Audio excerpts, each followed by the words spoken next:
attention to detail. Stay in the present. Gotta practice the right way. Respect the brotherhood. Let's get excited. We're playing football at LSU. You gotta flip a switch. Your mindset has to change. You have to live up to being a great teammate. There's a big difference between routines and habits. Today was much better because you had the right mindset. Now we got to pay attention to detail. We've set the bar now. It's practice to performance. Average teams can't do what you did today. You embraced it. Now it's performance. Let's go Black!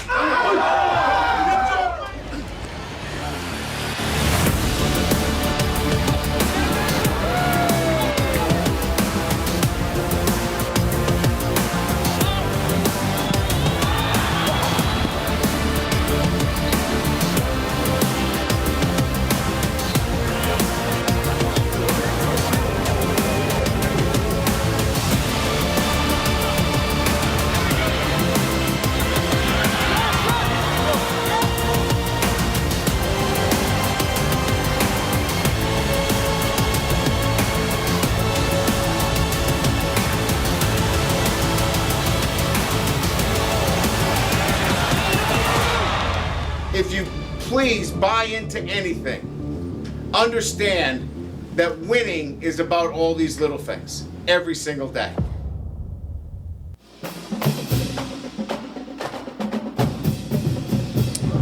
Hello and welcome into Tigers Roar. I am Jonathan Poche, joined as always by the Budman, Buddy Songy, here from Old School Barbecue, 10655 Corsi Boulevard, where we shoot the show.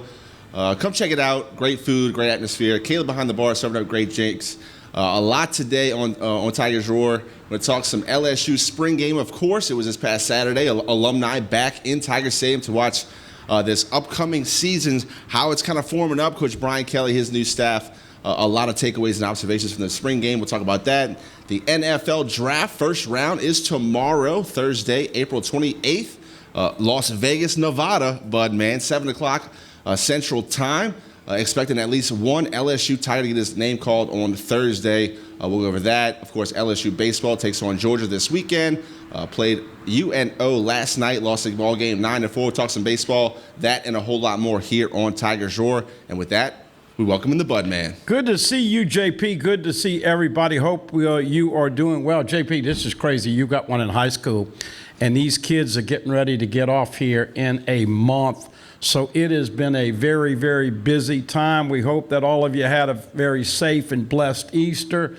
A lot going on. What a great weekend last weekend for LSU athletics. They swept Missouri. They took 2 or 3 against a top 15 team in softball over at Georgia. Yep. Obviously, the Tiger Spring game got out of the spring without any crucial injuries. We got a chance to see the 4 quarterbacks, although I don't think Walker Howard got much of a chance with the 1s and the 2s. And a big recruiting weekend. And, of course, the Pelicans, if you're wondering why I'm in Pelicans clothes, not in the Suns clothes, I bought into the Pelicans, and I was so enamored with what Jose Alvarado and C.J. McCollum and B.I. Brandon Ingram did, along with the 7-footer and all of the complimentary players. I thought that they might be able to go steal one last night at Phoenix, but I learned early on, and I got a buddy of mine who's up in Phoenix, and I told him if the Suns cover the 6.5 or 7, I would wear the Suns clothes today, so I'm into brown and orange. But unfortunately, it's going to be tough, JP, but what an incredible look. I apologize to you and all those Pelicans fans. I didn't see this when they started 1-12 and 3-16, had to win 2 play-in games. So I'm enjoying it. And I kind of don't like the fact that the NFL draft tomorrow night does have a collision with the Pelicans. Yep. But Game 6 sold out, the blender. It's going to be rocking. Look, I'm just hoping that they take care of business and we have a Game 7. Yeah. But hope all of you doing well out there. And a little tidbit for you. It's now starting to get warm enough to where if you don't take care of your sunscreen, you and your kids are going to get browned up real quickly. And wait till you see Mike Scarborough. Well, we won't have a live picture of him, but we will have him up. He's brown and got burned up pretty good with the the spring not having the sunblock and sunscreen.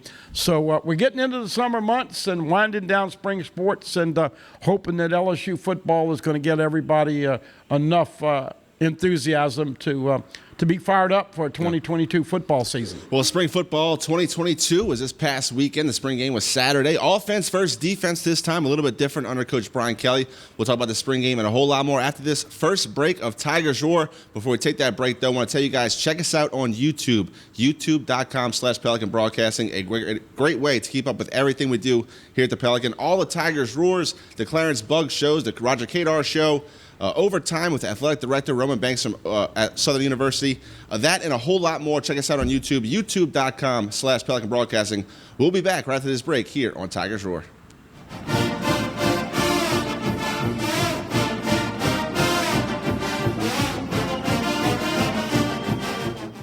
Hi, I am Dr. Farrell Frugier Jr., and I am a general dentist at Frugier Family Dentistry. I was born and raised in Baton Rouge, Louisiana. I went to Catholic High School, LSU, and LSU School of Dentistry in New Orleans, where I received my DDS degree in 1986. I always have and will continue to be committed to continuing my education, to invest in technology which makes the diagnosis and delivery of dentistry more thorough, more comfortable, and more aesthetically pleasing. In our practice, we are here to serve the patients. We want to improve their quality of life and to develop relationships with our patients. In dentistry, we have a chance to impact lives on a daily basis. Not just by doing dentistry, but by getting to know them and being a part of their life. We also believe in giving back to our community. So every year, we give back to the Greater Baton Rouge Food Bank, Toys for Tots, and Mary Bird Perkins Cancer Center. Please stop by and visit our office. We would love to take care of you and your family.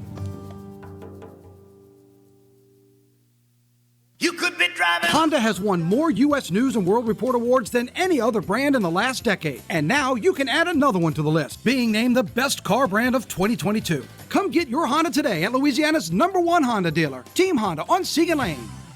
Visit Treads & Care Tire Company's new location on Hooper Road in Central. Locally owned for over 50 years, Treads & Care is known for quality automotive repair and top-notch customer service. I'd like to invite you to come out and see us at our new location in Central. Hello guys, it's Debbie. It's time. I've got a brand new location. 10510 Airline Highway, Baton Rouge, next to After 5 Tuxedos. We have the perfect spot to get all your wedding and formal wear needs. Come see our one-of-a-kind name brand and get great prices. With 30 years experience, the best customer service anywhere. It's Debbie's Bridal, Airline Highway, Baton Rouge. See you soon. You can't smell it, but you can almost taste it. And whether it's for a family get-together or a game day feast, having Manda in the mix always sounds good. For 3 generations, their quality meats and original seasonings have made Manda a Louisiana legend and made their family sausage Louisiana's family sausage. Manda Fine Meats, the flavor says it all. Live and play on the fairway at Greystone Golf and Country Club, a serene, challenging golf destination located in Denham Springs. For tee times and membership opportunities, go to GreystonecountryClub.com.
continue here on Tigers Roar. Jonathan Poche joined with the Budman Buddy Songy, ready to talk some LSU football. Spring game 2022 was this past Saturday at LSU. Joe Burrow, Jamar Chase, Justin Jefferson, Clyde Edwards-Helaire, Thaddeus Moss, just a few of the celebrities to talk about.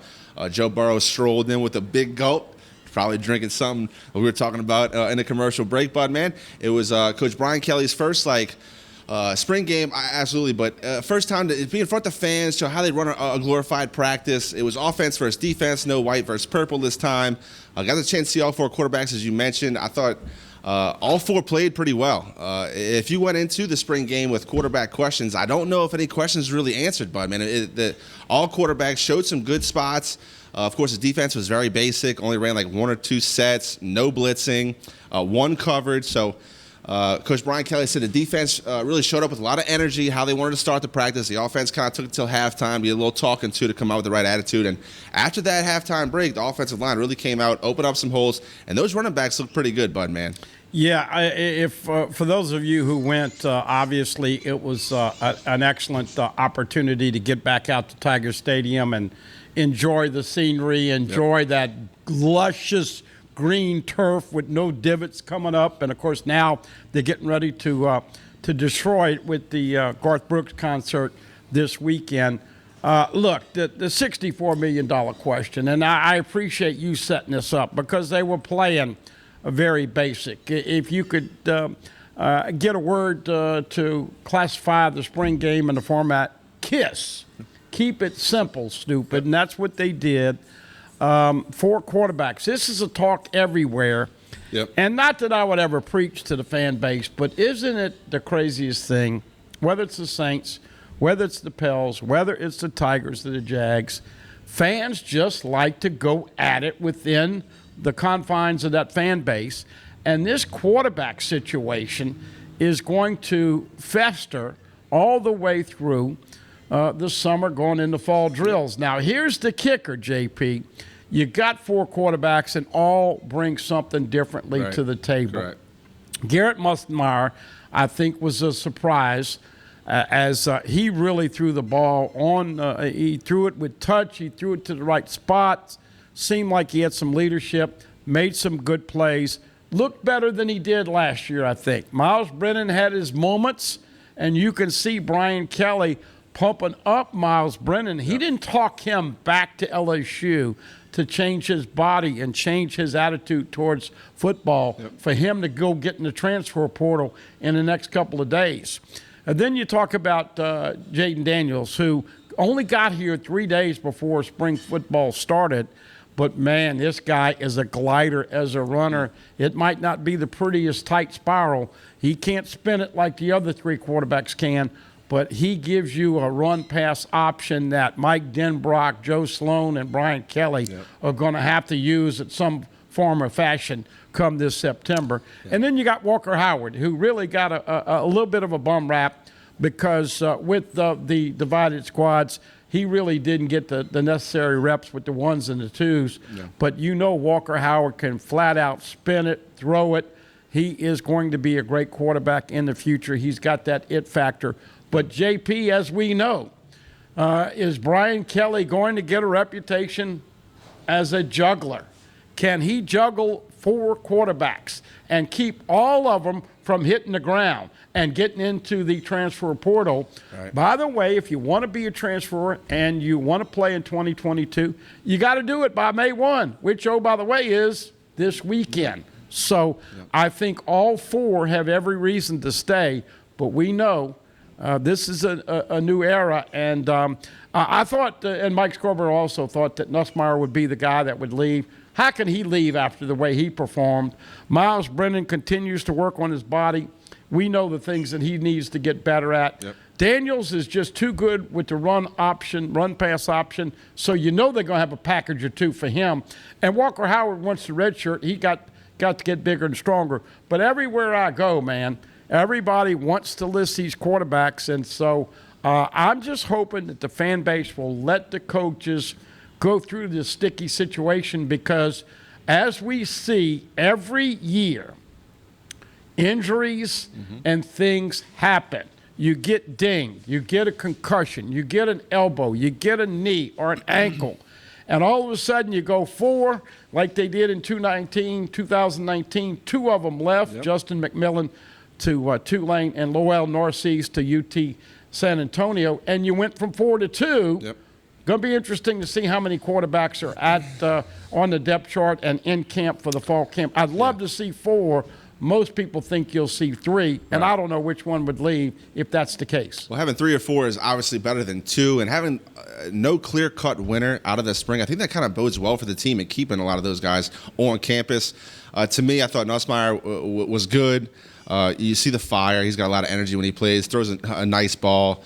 I thought, Miles Brennan had his times, like you said, on time, very poised. Looks like he has the experience, right? He fits the mold. His body, though, from where he started as a freshman, 160 pounds soaking wet, he has morphed himself into a next-level quarterback.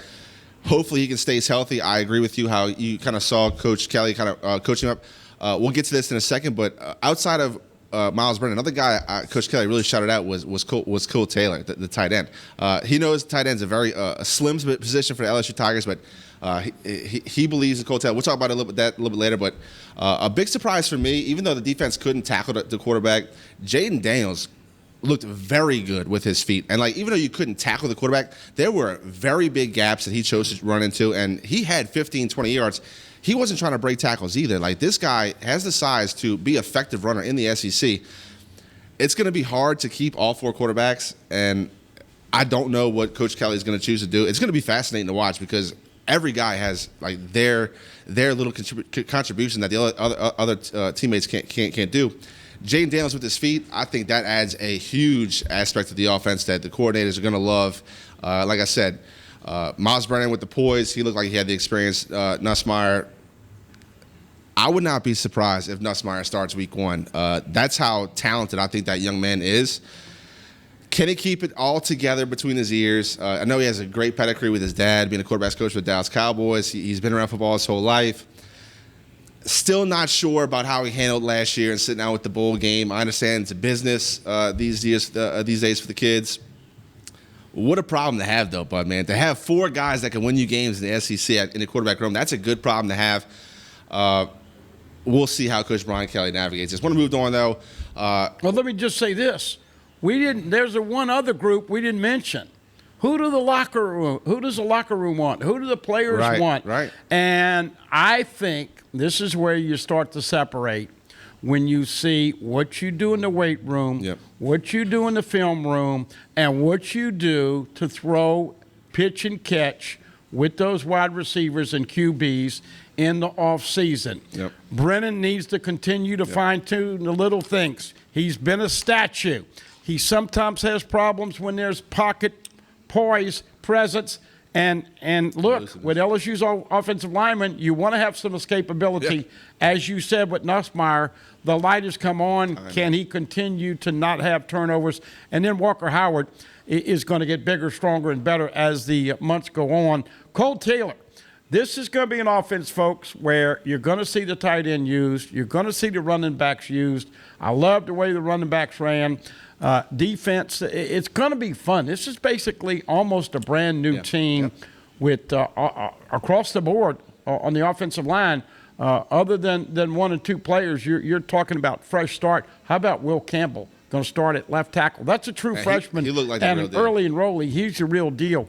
So. But these next 3 months, I think, are going to be interesting to see if the coaches can bring them along because, they only put 30 to 40% of this offense in the spring, probably got to 50%, but I'm cautiously optimistic, JP. We have some highlights from the spring game. We'll actually truck to go ahead and roll those as we continue the conversation. Bud, man, going into the 2022 season, one of the biggest questions for me is going to be that offensive line. In your opinion, after watching the spring game, the struggles early in the first half to what they kind of turned into in the second half, do you feel better or worse about that group after watching what they did against that great defensive line? I think I feel good. They've got to find some consistency at center.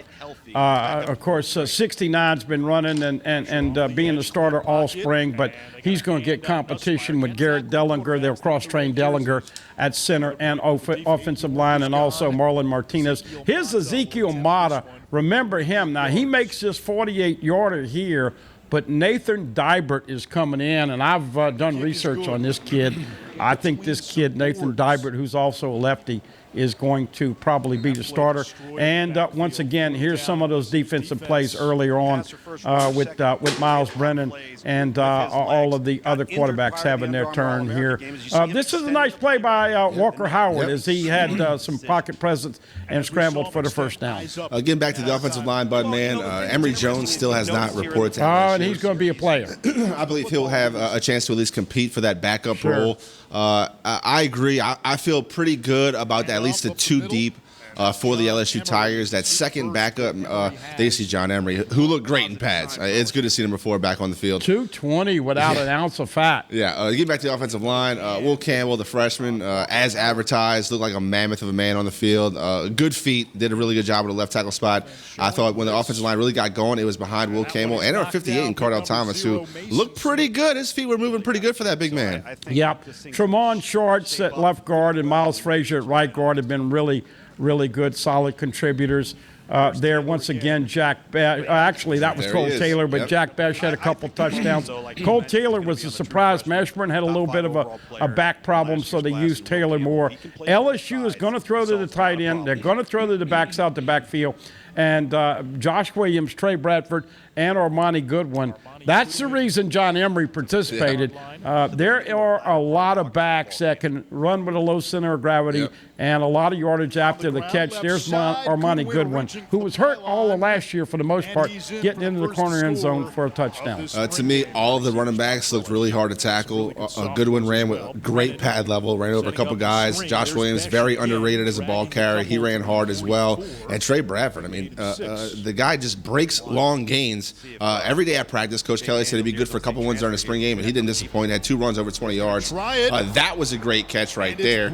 I believe that was by Brian Thomas Jr., right, who has a chance, really. Now, look, Butte, Jack Bash, and Jeray Jenkins are going to be your starting 3 wide receivers. But Brian Thomas Jr., Chris Hilton, and here's the other guy everybody don't sleep on, number 8, Malik Neighbors. This guy is a little, let's call him Little TNT because he's explosive. You wanted him to explode last year in Malik Neighbors. I do believe he'll be mossing guys Saturday afternoons this season. There's Jaden Daniels with the run pass and getting in. And here's Joe Burrow and those celebrities all walking in the Tiger Stadium. Joe Cool. I mean, could the legend grow any bigger at this point? It seems like 2019 was so long ago. That guy just played in a Super Bowl this past year. Great to see Joe Burrow back on the field. You know, he was a Coach O guy for sure. Owes a lot to Coach O, according to Joe Burrow, for his career.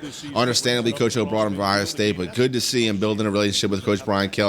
Great atmosphere for recruits this past weekend. Once again, you saw Armani Goodwin catching the ball in the flat. Look, I've been calling this for years. I really think this is an easy throw. It's a quick throw. Even if you have pressure, you get rid of it. Look for a lot of tight end action. Look for a lot of dink and dunk. Backs are going to have to catch the ball out the backfield. And as we know, this is Miles Brennan right here. And let's see, that's Josh Williams getting into the end zone, breaking some tackles. Yeah, defense looked good. Obviously, defensive line is going to be the highlight of this defense. The linebackers, I thought, also played well between Mike Jones Jr. and Michael Baskerville and Greg Penn. Outside, I thought the edge held up pretty well. I liked how Mason Smith was a disruptor, taking 2 guys to block him almost every play. Also, I liked how the offense tried to run some screen passes, but man, even though they got blown up, I like trying to go to the screen. Yep, you're going to have some more screens. So once again, Josh Williams with another big play. You know, this was the guy that was a walk-on and got a scholarship a year ago. And here we go. This is Trey Bradford. He is, remember, that's the kid that went and left Oklahoma, came back. He wasn't academically eligible, had some problems with the hammy. They got him up to about 205, 210. Number 26 can flat out run, JP. Quarterbacks kind of got beat up a little bit by the talented receivers by LSU. Of course, he didn't have the transfer from Iowa State out there yet. So still a work in progress in the backfield, the secondary for that defense. Jay Ward made a couple of splash plays. He's going to be exciting to watch this season. Love the way he attacks the line of scrimmage and tackles. And once again, look, anything you throw up to Jack Bash is going to get caught. And so, look, Brennan can make the deep throw and all the throws. Jaden Daniels, super run potential. Obviously, Garrett Nussmeier And you see Daniels right there. Listen, when he gets a corner, it's not a 3 or 5 yard game, JP. Right. It's 10 or 15. Once again, we can't stop talking about low pad level and a guy that's tough to tackle, Josh Williams. Call me crazy, but watching Jaden Daniels run that ball just now reminded me a little bit of a Taysom Hill.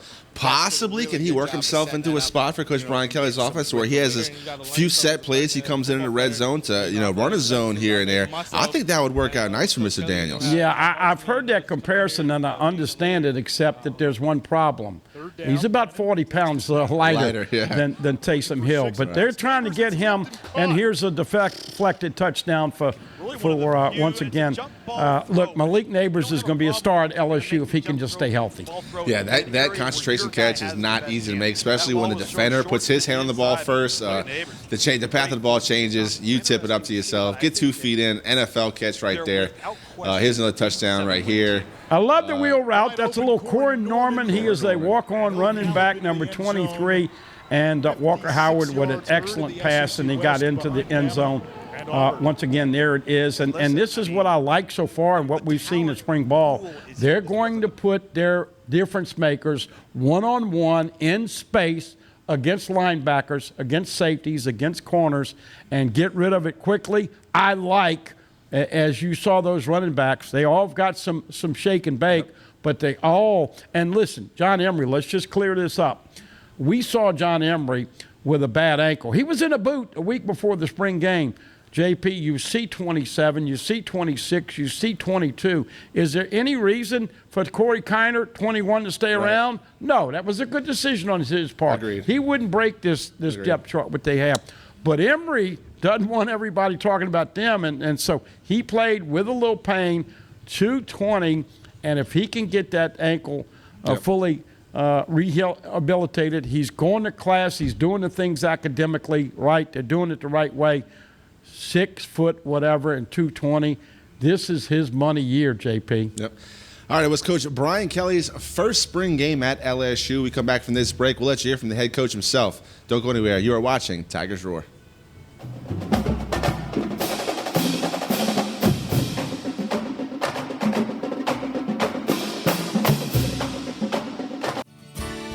Creel Tree Service is a licensed and insured tree service providing tree and stump removal, topping, trimming, cabling, pruning, and fertilizing.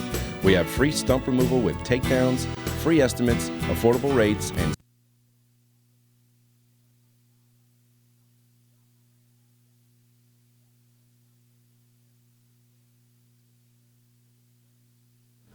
And we're back with some. Oh, okay. We called it audible here. Yeah, we audibleized. You got to be ready at the line of scrimmage, bud, man. You got to be ready. Yeah. Hey, listen, the quarterbacks have to do it. Sometimes we have to do it. Yep.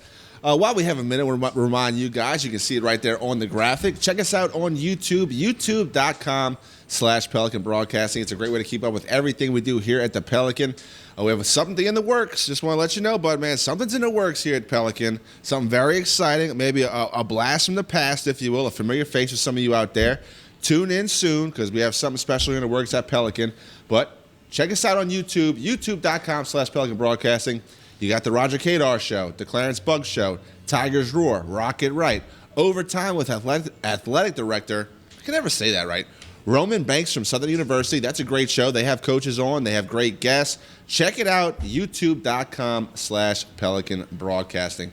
But, man. Hey, quick shout out to all of those people who've come over here and gotten some of this great barbecue. Old School Barbecue, 10655 Coursey Boulevard. Very easy to recognize as you're driving around this crazy street, and you can smell the barbecue. It's smoked, and we take great pride in what we do on a consistent basis. And I know you've got a couple of favorites over here. That pulled pork sandwich, I forgot what they call it, but you love it. The Boss Hog. It's a great deal, bud, man. 2 sides, a drink, and the Boss Hog for under $7. You cannot beat that anywhere. The sides are all great. My personal favorites are the baked beans and the macaroni and cheese. All good, though. Come check it out. The ribs, the chicken, the sausage. It's great food over here at Old School Barbecue. Great prices, great people. You know Marty likes it. You might actually get to talk to Marty if you come see him. So check us out, 10655 Coursey Boulevard. But, man, while we get the computer right in the truck, Let's talk some NFL. The draft is tomorrow. We're not going to spend too much time on this. But in your opinion, does Derek Stingley Jr. go top 5, top 15, first round? It's got to be in the first round, right? Oh, absolutely. I think he's going to go top 10. You know, there's been some recent smoke in the last 24 to 48 hours that the Texans are going to take him at number 3, which would be a great pick because there's so many LSU fans who are in Houston, and that would be a pop from them from a PR standpoint for attendance. But they have suffered with a lot of business decisions, and some people think that they are not a great franchise. There's also people saying Lovie Smith is not going to tip his hand. Right. I think Stingley's definitely a top 10 pick. I agree. He's got the body. He's got the 19 resume. Now, you got questions on the last 2 years, but I saw something on the NFL Network a couple nights ago. His last week of interviews have been appreciably better. Man, when he did his exit interview at LSU over here after Pro Day, I was not impressed with Stingley and his answers. You know, the LSU fan base resents him not playing the last couple of years, and his daddy and Derek Stingley Jr. resent the fact that they called him on the carpet for those last 2 years. But this is one of the things we talk about, whether it's a Saints fan, a Tiger fan, or a Pelican fan, or a Jag fan. Do you ever notice how much they beat themselves up, whether it's between fans or players or coaches or whatever? And the reason is, folks, we live vicariously through these teams. Everybody's happy when the Jags, the Saints, the Pelicans, the Tigers are winning. It affects business. It affects traffic. And it definitely affects the number of babies born and pregnancies had on a particular year when you're winning a national championship and a Super Bowl. It's kind of a crazy ride for Derek Stingley Jr. Almost like the perfect high school recruit to come to LSU. Like the body, was physically mature, understood the game, handled all the drills like a 3-year pro. Coach Ken Orgeron said, you know, in the practice for the bowl, he was our best cornerback. And this was before he was even enrolled at LSU.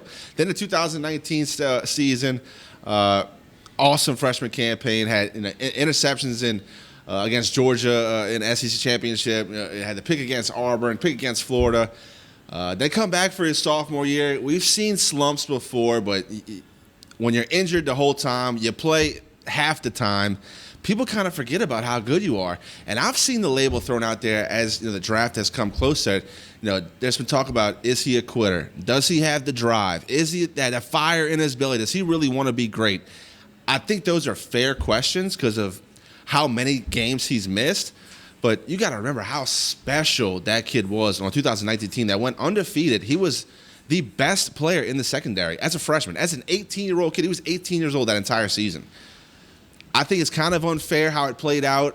You get hit with the pandemic, right? Craziness. You play 10 games, SEC. You come back the next year, play a couple games, sit out most of the year, and the team's horrible. I mean, well, I was just getting ready to say now, you went from the highest of highs in the apex of LSU football, and I know some old-timers, and they even admit that was we'll never see another LSU football team in my lifetime to average 400 yards a game passing and average 48 points a game in the SEC. And we know it gets tougher each and every year. That being said, you get an injury, and it's going to hell in a handbasket. They went 5-5 in, of course, 2020, the year after. Then you come back, and there's all kinds of craziness and strife within the team, within the coaches, the march down the hill and all that.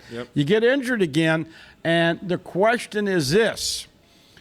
You're talking about a losing team, and we all know the culture got really bad the last 2 years at LSU. And whether you want to blame that on Coach O or not handling success or whatever, there's a lot of reasons. But when you think about it, at some point you got to worry about your future. And my point is that he's now healthy. He did all the drills at the pro day. He ran under 4.4. The question is, as you alluded to, is this guy going to, once he gets his big fat contract, is he going to ball out? Everybody knows your second contract in the NFL is your best one. But I think if he gets to the right team and the right place and the right coach and the right defense, then he's got a chance to be special. But one other tidbit, Cade York, after Evan McPherson gave up his senior year for Florida, you saw what he meant to Cincinnati. Yep. Somebody's going to get a steal in Cade York. Yep, absolutely. All right, we'll try this commercial break one more time. We'll come back and let you hear from the head coach of the LSU football team, Brian Kelly, right here on Tigers Roar.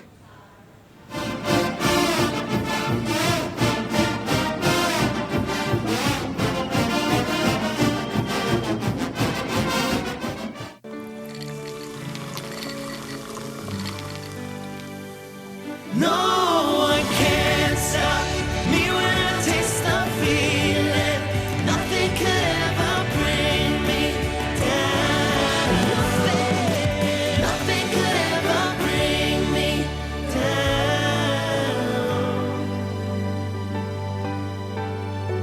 Taste the feeling.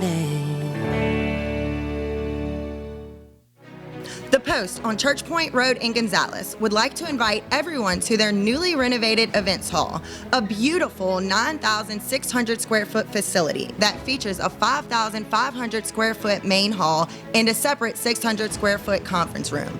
Renters have access to our huge kitchen, large stage, tables, chairs, bar, and covered outdoor cooking. So plan your next wedding, party, conference, and more at The Post on Church Point Road, Gonzales.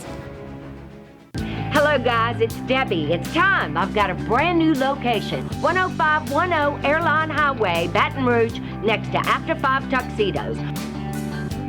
We have the perfect spot to get all your wedding and formal wear needs. Come see our one-of-a-kind name brand and get great prices. With 30 years experience, the best customer service anywhere. It's Debbie's Bridal, Airline Highway, Baton Rouge. See you soon. Hi gang, Clarence Buggs here, inviting you to come by Old School Barbecue, 10655 Coursey Boulevard, where we tape the show live every Tuesday, Wednesday, and Thursday at 11 o'clock. Come by and feast on news, sports, current events, love of God and country, and lots of common sense, along with some of the best barbecue anywhere on the planet. 10655 Coursey Boulevard, Old School Barbecue, home of the Clarence Buggs Show. Bolello's Furniture and Appliances, your dependable independent. Depend on us for service, for selection, for price. Get huge Whirlpool savings. Shop now and save on Whirlpool appliances throughout the store. Plus, experience our price match guarantee and ask about special financing. You can depend on the know-how of people who live appliances every day. Bolello's Furniture and Appliances, your dependable independent with nationwide buying power. Live and play on the fairway at Greystone Golf and Country Club, a serene, challenging golf destination located in Denham Springs. For tee times and membership opportunities, go to greystonecountryclub.com. The Mazda CX-30, named an IIHS Top Safety Pick Plus. Perfect for the journey ahead. Start your journey in a new Mazda CX-30. Right here at Team Mazda on Airline.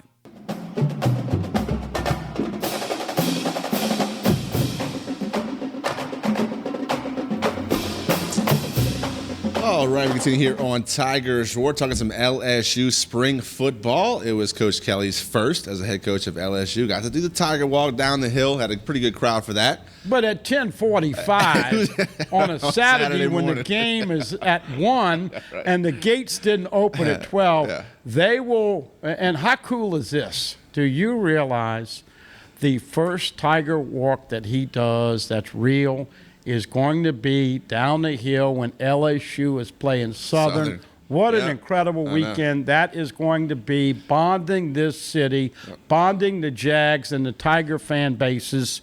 All of the food, the Manda sausage and great products, all of the dancing dolls, the Tiger band, the Golden Band from Tigerland, that's going to be his first real Tiger walk. He'll get a true pulse. But real quick, we're getting ready to hear Coach Brian Kelly. Here's what I surmise on the big questions. What are you going to add on the offensive line? Who is going to be your starting center? Secondly, can you add a tight end on the receiving end that can stretch the field a little bit and another blocking tight end? Running backs are fine. You just need to get your wide receivers healthy because they got plenty of depth, plenty of size and length and speed.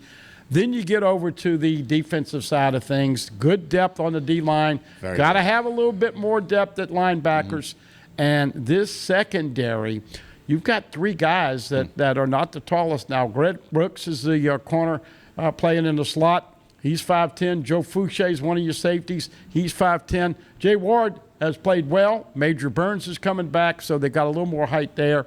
But can you play press man-to-man with Mekhi Garner, Jarrett Bernard Converse, and then this new kid they got, Seven Banks from Ohio State. So you probably need to add another corner. And, JP, we won't really know about special teams until you get the regular season. Jay Bramblett is the punter coming over from Notre Dame. I fully expect him to be the punter. He will also be the holder.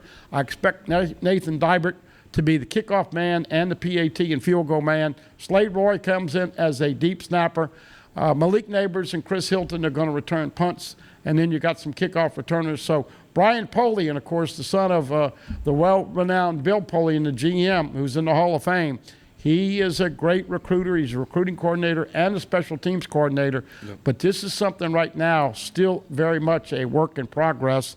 And it is amazing how they look now and how differently, how much growing, how much bonding. And let's be honest, nobody has the crystal ball. Who's going to come in and who's going to leave via the transfer portal between now and August when they start drills? Well, head coach Brian Kelly is very detail-oriented. He's also a master communicator. I want to let you guys hear the entire press conference from his post-game, spring game press conference on Saturday. Here is head coach Brian Kelly.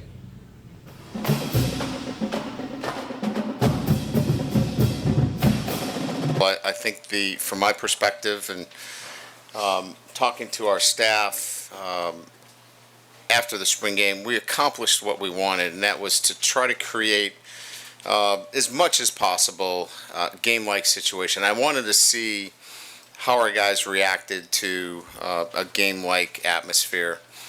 I thought our defense started out with the right mindset.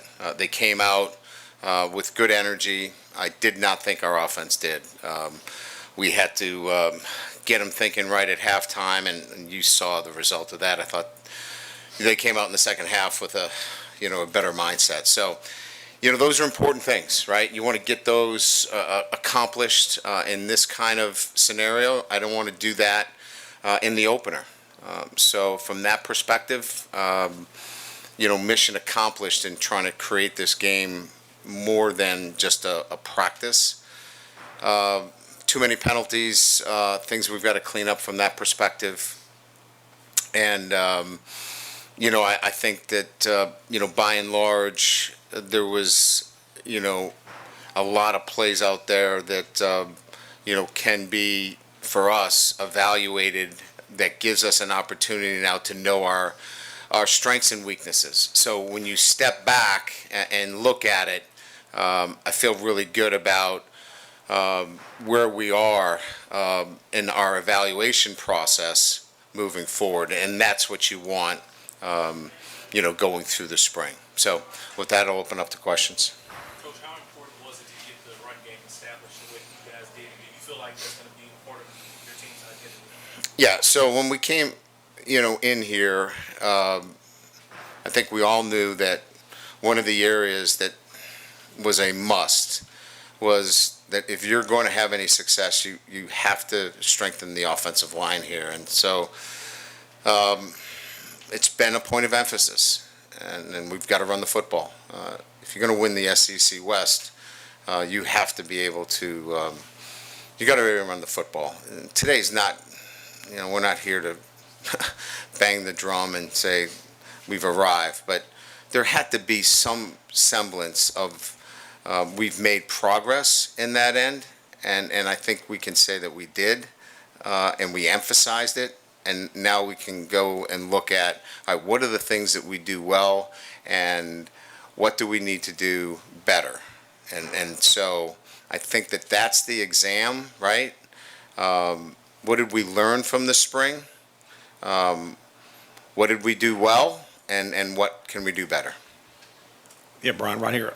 How did you change the offensive mindset at halftime? Because I think it was 5 sacks the first 5 series and just looked kind of sluggish. How did you change that mindset? Because you came out on fire in the second half. You know, I just don't think our guys were thinking the right way. I mean, you know, they need to be educated. They need to be talked to. They need to think the right way. And quite frankly, I think, you know, maybe it was a little bit of not probably doing that the right way before we started the game and getting them to think the right way. So a little bit on the coaches and maybe a little bit on the players and not getting them to think the right way coming into this, you know, situation. Hey, Coach, do you think the struggles of getting stops in the second half was due to your guys getting fatigued, possibly? Oh, no doubt. All of that has something to do with it. And look, let's be clear. How many coverages did you see today? One. You know, we had one coverage. We probably played 2 different fronts.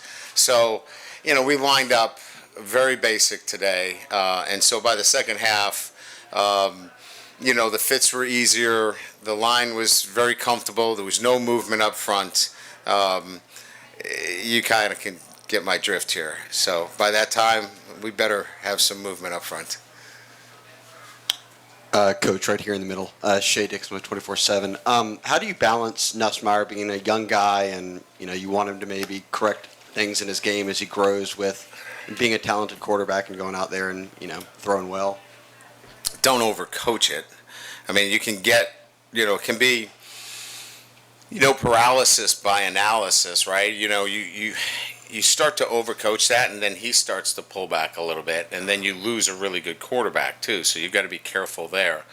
I think you just, you know, you try to coach him on the things that matter the most, and that is taking great care of the football. I mean, he's going to make some mistakes. You know, I make mistakes, you know. I know you don't. I mean, but everybody else does. And I don't mean that in any other way. I'm just making the point that he's going to make mistakes, you know. And so it's just one of those things that I think you got to be careful with a guy like that that's really talented, that you don't try to overcoach that, and make sure he takes care of the football. If he does that, you know, if he makes a mistake here or there with the talent that he has, just go play football. Brian, taking obviously we look at today's snapshot, but you're looking at the whole spring from the start where you started to today. How good or how do you feel about your ability to field a competitive team in the fall? You know, how close are you? How far do you have to go? Well, it's going to be a competitive football team. We have some holes, and those holes need to be addressed and need to continue to work on. I'll get a deeper dive on this over the next couple of days. I always try to get through the spring and know my weaknesses because I don't want any surprises as I go into camp. Look, if I you know, started to look at them right now, those backs run really hard. You better tackle them. You better get our backs on the ground. And you saw that today. They can catch the ball, come out of the backfield. You know, we'll continue to work on some things that are, you know, in my eye, some weaknesses. But they bring some traits across the board that I think are highly competitive in this league. The receivers, they can go get the football. We need to be a little bit mentally tougher, play in and play out. But they can compete at a high level. I like Kobe Taylor today. I mean, I thought he showed himself more than just, you know, a pedestrian player. He's long. He showed some yardage after the catch. He needs to live, if possible, in the weight room with us. And if he does that, you know, with Mashburn, you know, maybe we got something there. So that's an upgrade for us. The O-line gets better. Campbell was really good today. You know, I thought Turner was consistent. We had the one, you know, situation with an illegal snap, but by and large, I thought the offensive line got better as the you know, the game went on. And, the one thing that y'all want to know about is, we didn't clear up anything with the quarterback today. We probably made it even more difficult. Brennan was good today, right? I mean, he does really good things with the football. He knows the offense. He's smart. He takes care of it. Nussmeier, we talked about Nussmeier's athletic ability, his arm strength. Daniels is really, really fast, and Walker's got one of the strongest arms on the team. So I don't know if we cleared up anything there, and we know defensively that front is really, really good. The safeties tackled so much better today. So that's kind of a synopsis. Are we done? That was pretty good, wasn't it? I don't know how many wins that equals, but that makes us more competitive. Coach, in terms of the passing game, Jack Fish, how big is he going to be involved, or how do you feel like he's going to be involved more in the passing game? He's deceptive, right? I mean, you guys were here. I mean, I'm seeing him like for the first time, this spring. He's, deceptive in the sense that he uses his body well. He positions himself well. He plays better than sometimes he practices. Like, he's a gamer, I mean, I guess you guys, you're used to seeing him play. Last year, when it's time to play and the lights go on, you can count on he's going to make some plays, and we saw that today. Coach Kelly right here in the middle, G Sports Media. What's the point of emphasis going into the offseason as far as the return game, having that ability to be able to flip the field position, when you get into the first game of the season in the Superdome? Well, I mean, we really hadn't spent any time on it, right? So it's been all punt and protection, and we've got competition coming in at the punting position to flip field position there. Jay Bramlett comes in and he'll compete at that position. We've got skilled players that can return. You saw some of those runners today. They run hard. So if we do a good job and really commit ourselves to that end, we should be, really good special teams. Brian Polian does a heck of a job. That's why he's here. I think we can. That can be a strength of ours moving forward. Hey, Brian. Yes. Garland Gillen, Fox 8 New Orleans. We've seen it all spring. We got to see it in the spring game with John Emery Jr.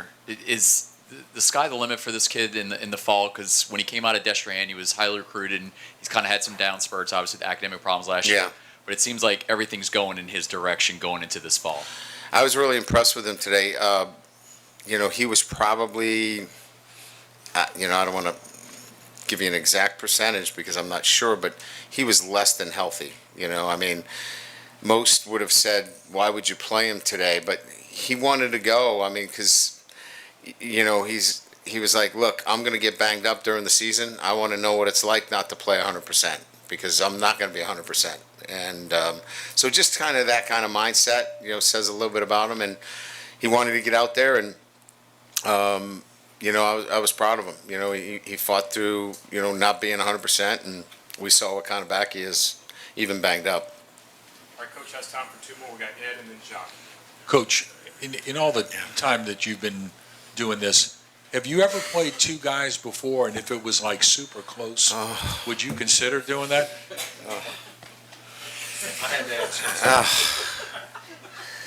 Nightmares. I've played two. Yes.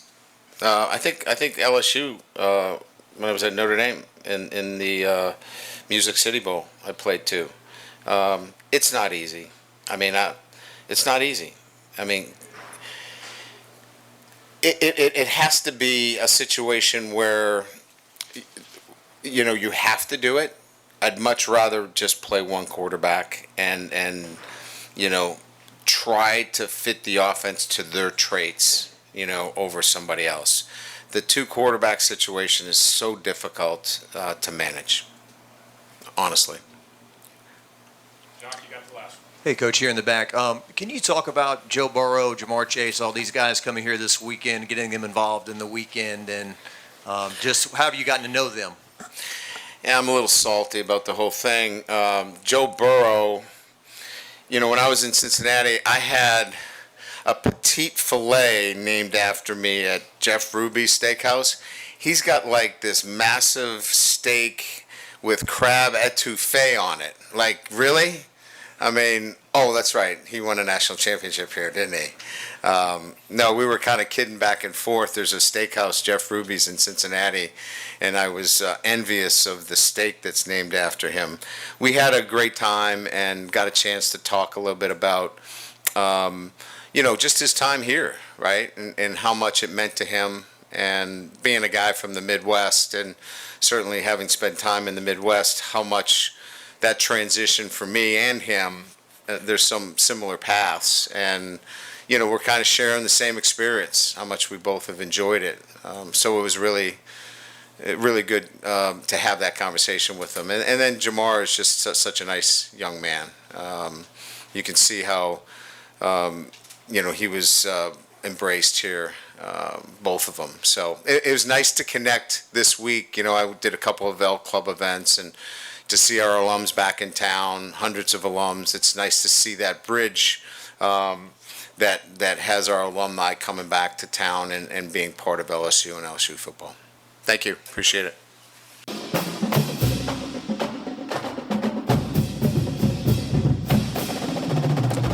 And that was head coach Brian Kelly after the spring game this past Saturday from LSU Tiger Stadium. But, man, every time I hear a press conference from Coach Kelly, it's like a breath of fresh air. Like, so articulate, gives you a detailed answer, a very well thought out, layered answer about what his plan is, what his progression is with the team. Yeah, he's not going to be like the make you laugh and giggle like Les Miles or Ed Ogeron, but it's a completely different kind of tone, and I think that the student athletes are really buying into it. He is a true professional, and I think that you can look at the record. Now, look, there's a couple questions that Brian Kelly is going to have to answer in his tenure at LSU. And the first and most obvious one, JP, the last three coaches at LSU have all won a national championship. Yep. He didn't sniff one, even though he got into the playoffs, but he didn't really sniff one at Notre Dame, even though they won in the CFP playoffs twice. But can he win a national championship here? And I think one of the things that he's going to have to do is go out of state to bring in the big uglies, to be as physical at the line of scrimmage as he wants to be, and Mike Denbrock wants to be, and Matt House wants to be on the defensive end. And then that third thing, and Saban took a while to understand this. You got to be creative. You got to be unpredictable. And sometimes you got to over the top and take a chance on offense, because everybody in this conference can play. But then you go, well, wait a minute. Georgia won the national championship with a walk-on quarterback, but did you see the way they've recruited the last 4 or 5 years at the line of scrimmage? It's going to take Brian Kelly a couple more recruiting classes to get the physicality at the line of scrimmage. But I am optimistic. He knows what he's doing. He's got a great staff, and he's going to have a top 10 recruiting class this next time around. The most encouraging to me out of the spring game was all the sideline interviews. Every player they talked to. What's different between this coaching staff and the last coaching staff? What's different between the schemes? Every single one of those kids said the same word: accountability. Coach Brian Kelly has all these student athletes buying in. They're going to hold each other accountable, and that's really the only way you get 100 guys rolling the same direction at 19, 20 years old, is to hold each other accountable. And I think that is a great, great, great catchphrase for this program: accountability. You know it, and you live it each and every day. You've got a couple of boys, and folks, it's the key to being a parent. It's the key to being a coach. It's the key to being a leader. Pushing the right buttons on every particular person, because it all doesn't work. Everybody's a little different. And who can you chew on? Who can you treat with kid gloves? I said earlier, the juggling of the quarterbacks. But when you put a line in the sand and everybody has to adhere to it. Now the players are holding each other accountable, and it's been a long time since we've seen that in Tiger Town. When the team is holding competitions amongst each other about who is taking their vitamins on the most regular basis, that's a good start. Who's going to study hall? Who's getting their academics done? Yeah. Who's not missing class? Right. And who's working extra after practice when nobody's around? All those little things. JP, it's amazing. You heard Brian Kelly before. The little things add up, and this guy knows what he's doing. They're all buying in, but you still have to understand they're in the SEC West, which is the toughest division in all of college football. So be excited, but also, along with your blood pressure pills in the morning, take those patience pills. Right. It's going to take a year or two before you can line up with the Georgias, the Floridas, the Alabamas, I mentioned Georgia and Florida. Billy Napier, a lot of people fired up about him. Does Kirby have another championship in him? Lane Kiffin, you always got to defend him. And Jimbo, he just bought the greatest class ever with NIL money, but you know what? He's still got an outdated offense. And as long as Jimbo Fisher is calling the plays, I'm not worried about the Aggies. We're going to take another quick break here on Tigers Roar. We come back, we'll be joined by Mike Scarborough from TigerBait.com before he goes on his Facebook Live tonight. You don't want to miss it. Come back and join us. This is Tigers Roar.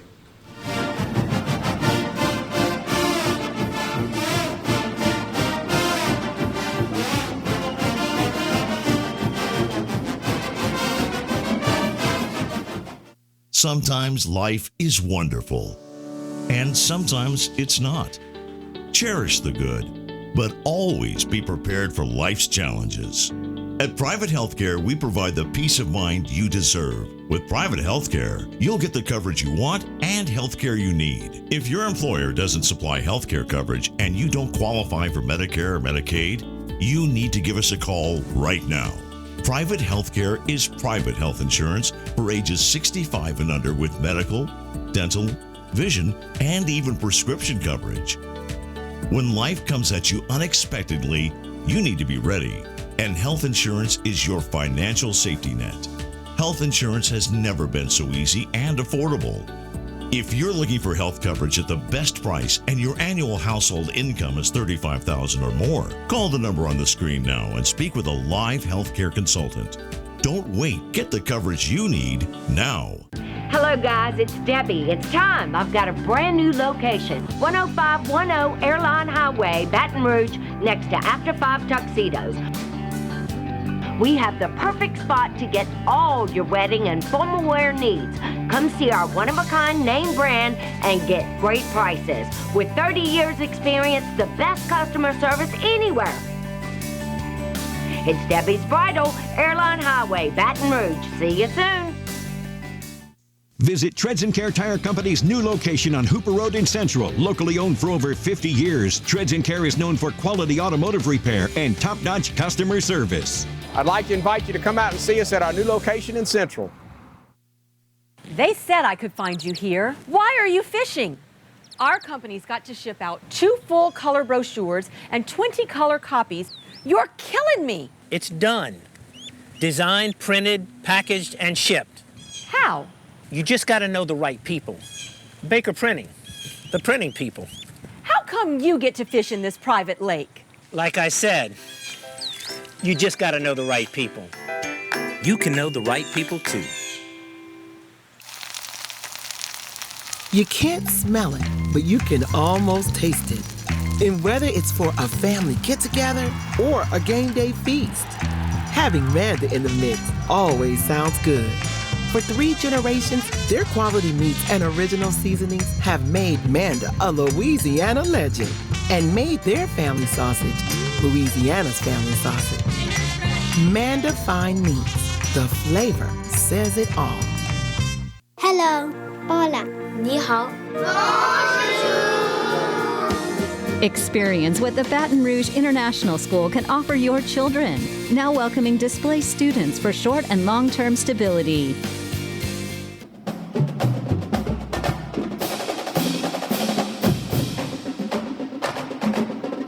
Here we go. Here we go.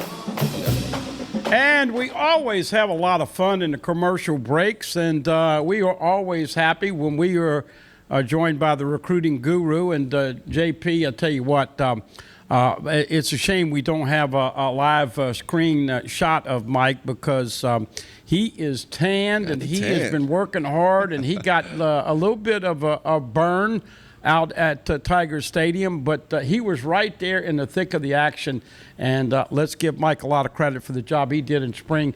You always hear our segments on the radio and internet show. You check out the Facebook and the YouTube, and you see the video, and nobody shoots a cleaner video than Mike with TigerBait.com. So if you hadn't jumped on the bandwagon yet, I'm not sure what you're waiting on, but anyway, all that being said, Mike, I hope the lotion is going to keep you from peeling, and you're looking good, and you'll go Facebook Live tonight. So let's kind of give us an overview of an incredible weekend. And JP and I want to know what kind of impact Joe Burrow, Justin Jefferson, Jamar Chase, Clyde Edwards-Helaire, and Mr. Moss, what kind of impact do you think they had this past weekend, and how cool is it that Brian Kelly is bringing these former players in to help recruit now? Yep. I think it's absolutely huge. Think about Dante Moore. What grade would he have been in? 8th grade, 9th grade, when LSU had that 19 season? Yeah, probably 8th or 9th grade, yeah. Yeah, and so that's when he started playing football, and he's killing it in middle school and junior high. He's watching college football. LSU has the hottest team in the history of college football. Joe Burrow plays in the Super Bowl. Clyde Edwards-Helaire is there. Jamar Chase, Rookie of the Year. Justin Jefferson was the year before. All those guys are there. First-round draft picks on every corner. And, look, I don't know that they get together and do a hard sell. But one of the things that's always big in recruiting is what the current players and former players have to say about their experience at LSU. I remember what it was like in the 90s when you had some LSU players who would say some things on visits that they weren't having a good time, and it would hurt what the recruiting classes could end up being. And so that to me, that's why it works. And I think if they're talking to current players, I don't think there's any doubt between what I'm picking up off the record, what players are saying in interviews, looking at their demeanor, the fun they're having at all the spring practices. So I just think overall everything that we saw this spring, whether it's from a recruiting perspective, the team perspective, hires, everything this offseason so far has been fantastic. And I think one of the biggest things that nobody's really talking about is one of the big deals that you want to have coming out of spring is you don't want any major injuries. And LSU avoided that. Anybody who's hurt right now is going to be back healthy in a month or so. Mike, I know you were right there on the field when Joe Burrow and Clyde Edwards passed by you. There's been a lot of speculation on LSU Twitter about what was in the cup, the big styrofoam cup that Joe Burrow is drinking. My money's on a daiquiri. I don't know for a fact, but if I do know, if there's anybody out there that has a scoop, it would be you. What was he drinking in the cup, and was it a daiquiri? I don't know. Where do you get daiquiris around LSU campus? Well, I don't know. Maybe there was some Tito's in there. And people were getting down to like, well, it was a styrofoam cup with a thick straw, so it might have been, something like a Baba tea. I can't see Joe Shiesty drinking a Baba tea on Tiger Stadium field during the spring game. My money's on a daiquiri. I don't know what kind. Got to be strong with an extra shot for Joe Cool. Not going strawberry. He's got to be something a little exotic. For all we know, he was straight lacing it. It was cucumber. It was cucumber water. Well, here's the real key, guys, that I took from it. You're talking about a guy that made the most important decision in his life, coming from Ohio State. When you talk to people in the Midwest and you're saying go down south and play football, it really helps for a guy What was Joe Burrow's market value when he came to LSU? I think it was minuscule compared to what it was when he left. Yep. And for a guy from Detroit, Michigan, this is where those bridges are connected. Hey, let me tell you my story. Urban Meyer said, I threw like a girl. We just lost Dwayne Haskins, a kid, unfortunate, with a crazy accident. And he beat me out and threw, by the way, threw for 50 touchdowns that year. He was a starter. But I came to LSU, and I learned how to spell go, and I learned how to eat crawfish, and I learned all these idiosyncrasies. But, man, the potential at LSU, and oh, by the way, Dante, and just in case you don't know, the last 3 football coaches at LSU have won national championships. And, Mike, this is a relationship that has extended for a couple of years with Coach Kelly and his big-time quarterback. So I think all those dots connected very nicely this weekend, Mike. Yeah, and I sent a photo. I've become pretty tight with the guys at Irish Sports Daily because, when the Kelly stuff was rumored out there, and I was keeping in touch with them during the coaching search, and now LSU and Notre Dame are recruiting a lot of the same guys, so we're sharing info and phone numbers and all that. And so I sent a picture. Of course, they're recruiting Dante Moore, and so getting info and stuff. And so I sent them a picture of Brian Kelly from the field, and they goes, "Oh, it looks like he's put on a lot of weight since he got down there. He must have eaten a lot of gumbo." And I think one of the bigger things that people said, "Oh, that's not a fit culturally. Him being down in Louisiana, that's just not going to work." I haven't seen a single thing that would give me pause that Brian Kelly is an absolutely absorbing every bit of Louisiana and loving it. Yep. And listen, I've been in the business 35 years. How you think I feel with all the restaurant sponsors that we've had in the past? And when in Rome, do as the Romans.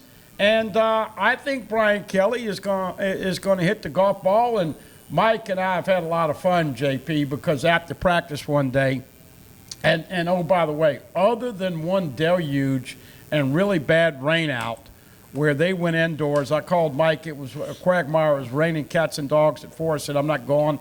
He went and still filmed it indoors.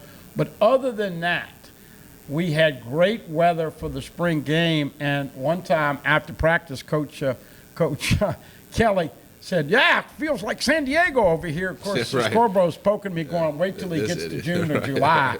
But look, Brian Kelly is going to, once again, know every little nuance about life in the capital city, life in the SEC, and recruiting in the SEC. And Mike, you and I have had this discussion because of his staff and the contacts that they have throughout the country.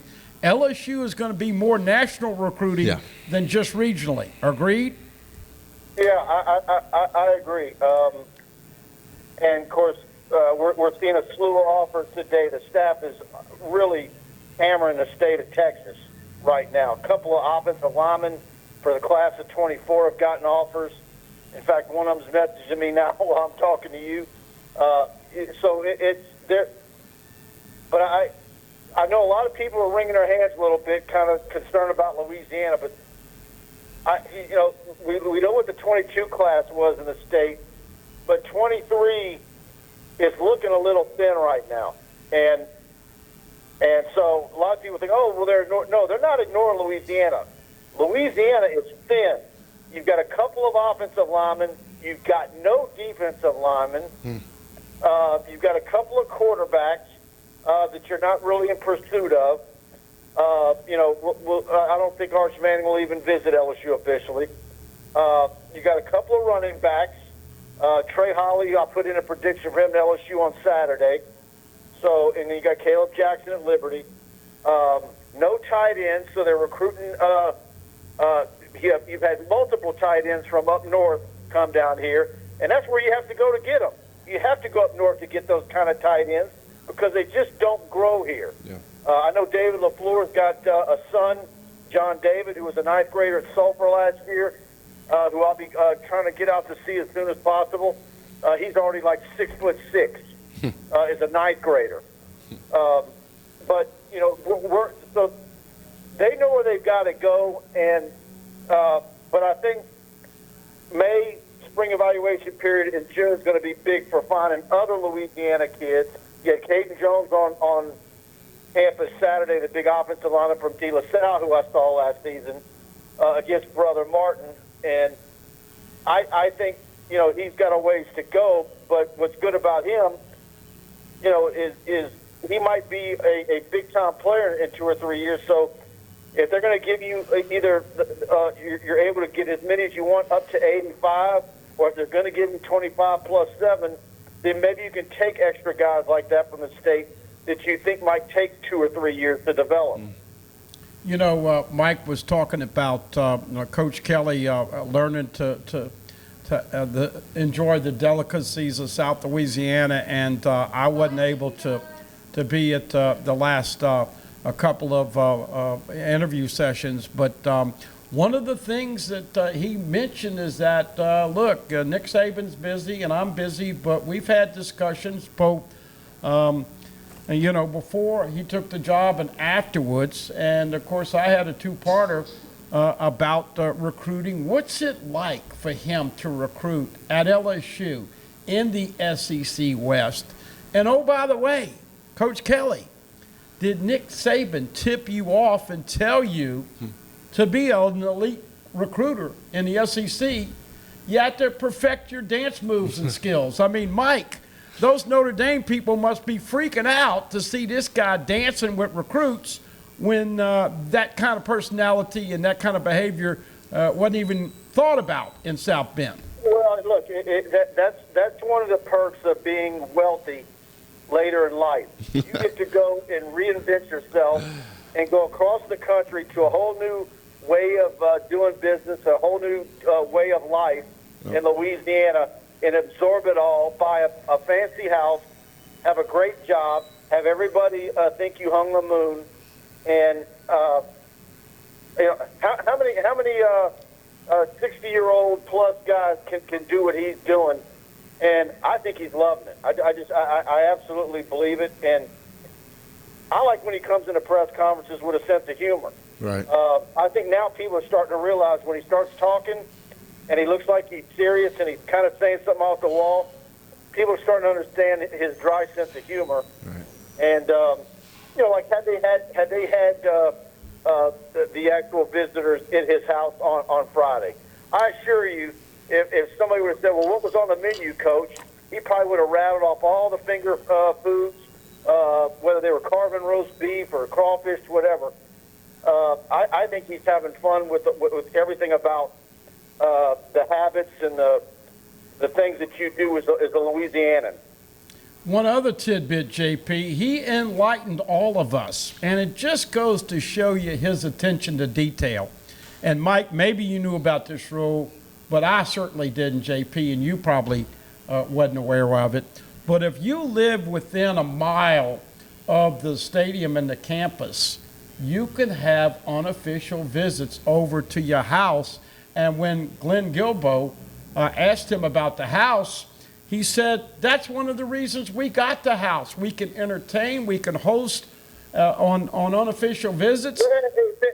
Okay, so then my next question for you, then, is how many coaches would forgo that because maybe they don't want to be that accessible and they want to be in a gated community, or they want to go somewhere where nobody can walk up on them?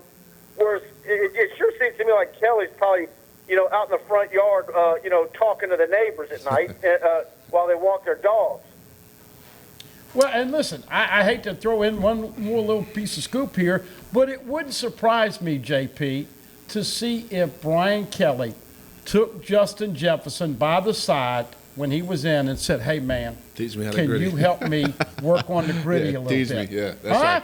The first time Brian Kelly does the gritty, it's coming from Jets Jefferson. Well, it's kind of like the best of both worlds, because when you get a master communicator, okay, those people are able to read a room very well. And whether it's with parents or press or whatever it is, they're able to read a room and kind of tell you what you want to hear. The media down here wants to have a good time, wants to joke around with the coach, wants to be kind of like, get your information, and like have a coach have a sense of humor. Brian Kelly gets that. The guy has no business trying to do a gritty anywhere, but gets in front of millions of views in front of all of America on social media to do the gritty, just so the kid can get more recognition. Like, he is reinventing himself completely to fit what this kind of weird gumbo is. And what was the first thing they did when he got here and they heard him talk to the PMAC? Yeah. He said, look, people, the regional and national guys were taking offense to him. They thought he was talking with a Southern accent.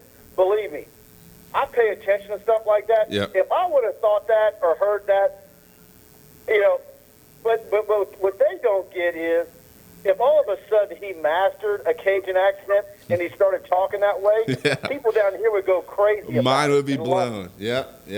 Well, my marketing brain's always working, and if I had anything to do with it on that LSU marketing in the off season, I would have Brian Kelly.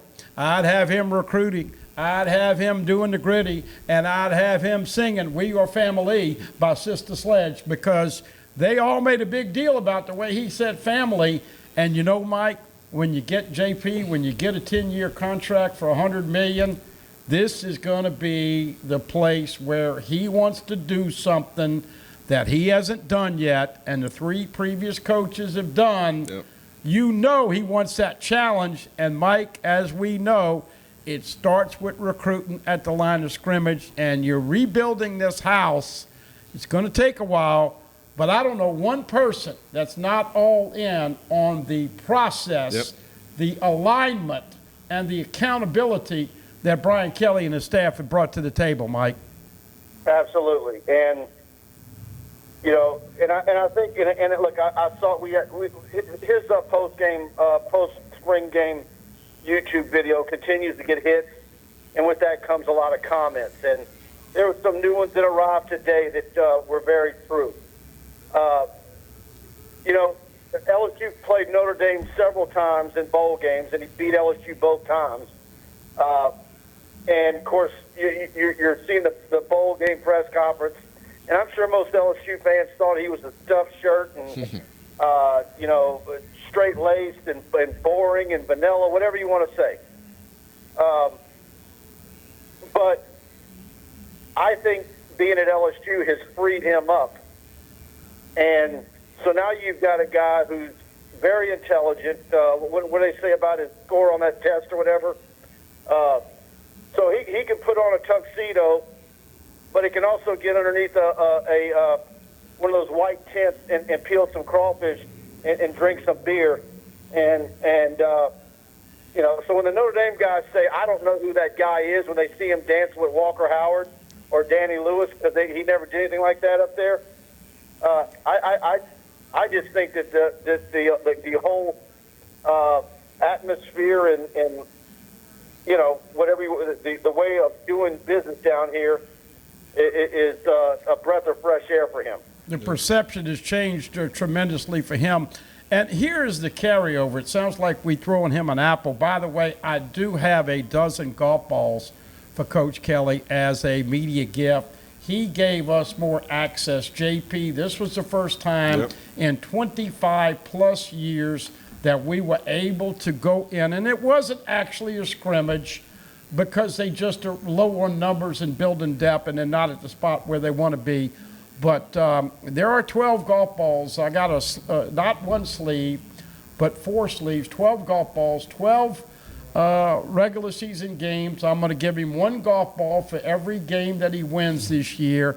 He's a big-time golfer, but this is going to be fun. The one thing I want to add, his staff and those players all are buying in because, JP, they're saying the same things in their own accent, in their own words, and you can tell that this is the way it's going to be. You either buy in or you go bye-bye. And so far, Mike, there's been very few departures. No, and it's great staff. I keep telling people, look, these players are coached up how to talk to the media. Mr. Karam over there at LSU has been doing it for years. But when look, I keep saying I've known Jaquilin Roy since he was a freshman in high school.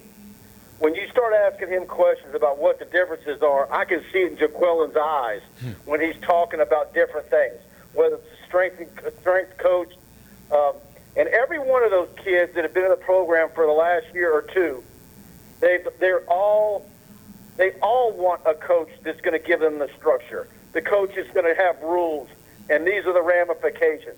They want to operate in a system like that. You get disgruntled players when you don't have that kind of structure. So these guys know, they know what's expected, and it's laid out for them, and that's how players want it. Yeah.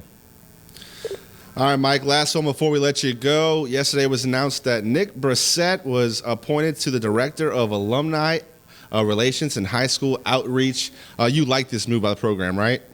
Yeah, it is, because Nick is one of those kids. He's always had the great smile. His mama's a great person, and he's always a great Tiger. He's been coaching for the last several years, while also, trying and working out for teams. I don't know if his duties are going to be the same as Baglio's were, but Baglio's title was high school liaison, so high school outreach. I don't know if that's the same thing. Yeah. But Nick Brissett is well liked by everybody, and I think he's a fantastic addition. The last team he was a part of, your son played against them. U High, they won the state championship. Andy Martin, kudos to the Cubs, and kudos to Nick Brissett. I think it fits like a glove. He's got a great future in the college game, Mike. Yeah, he does. I just go back to one by one. You're saying, well, I don't know nothing about that coach, or I'm not familiar with him, or I'm not familiar with that guy. And then we get to interview them all. Then you get to see them coach. And then you have, little things that you see the guys out and you talk to them. His ability to diagnose talent and get the right guys at the positions. And look, we're saying all this now, and then of course, when they lose a game or two, people be ripping this coach and that coach. I get it. Right. I get it. I mean, because I don't know that we were talking about this when Bo Pelini just got hired a second time. Yeah. But no, whether it's House, 30 seconds. Steeples, all of them. They're all great guys. Tell us about TigerBait.com, Mike. Yeah, go to TigerBait.com, subscribe, and go to our YouTube channel, LSU Tigers on TigerBait. We've got our live shows and videos uploaded every day. Have a great show tonight, Mike. All right, talk to y'all later. Thanks, Mike. Thank you. LSU Tigers on Tigerbait on the YouTube channel. Great JP, YouTube very quick show today. We didn't get into much baseball. Draft tomorrow night. Obviously, LSU football will have plenty of opportunities to talk about it this summer. But good to see you again, my friend. Certainly, you too, bud, man. Appreciate you tuning in to Tigers Roar. Didn't get to talk a lot about the Pels, but flock up, go Pels. Game 6 against the Suns, CP3. Acting like a jerk out there, Game 5. I'm a big fan of Monty Williams. It's been a great series. Happy for the Pelicans and Coach Willie Green. Certainly appreciate you guys tuning in to Tigers Roar. For everybody on the truck, for Alan, for Katie, for our floor director, Marty, for the Budman buddy, Songy, I'm Jonathan Poche. I want to thank you guys once again for checking out Tigers Roar. And don't forget, check us out on YouTube, youtube.com/Pelican Broadcasting. It's a great way to keep up with everything we do here at the Pelican. And once again, we'll see you next time, Baton Rouge.